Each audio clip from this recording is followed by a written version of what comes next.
Doktor Spinov, vodič kroz kontrolu medija za diktatore.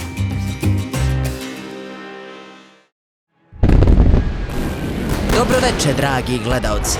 Ja sam doktor Ernest Spinović, za saborce Doktor Spin. Vi gledate džepni vodič kroz uzbudljivi svet medijske cenzure i manipulacije za diktatore, ali i sve one koji sanjaju da to postane. Na frontu sa Doktor Spinom. Znate kako kažu, svakom je potreban prijatelj. Gluposti! Vama je potreban neprijatelj. Neko koga će vaša moćna medijska mašinerija okriviti za sve ono što ste vi uprskali. Neko ko će ujediniti naciju u strahu od mračne strane sile, dok vi sprovodite važne i ne toliko javne tendere.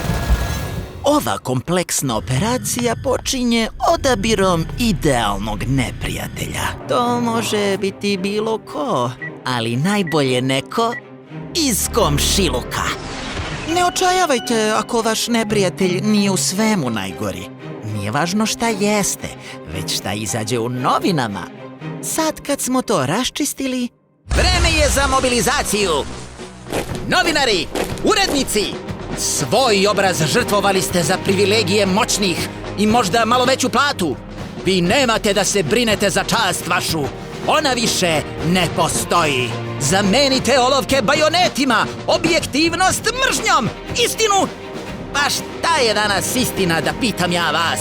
Za Spina i otadžbinu, juriš!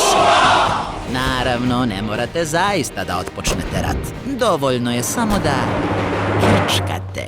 A i ako počne, pa šta? Nećete vi biti taj koji je u blatu. Konobar!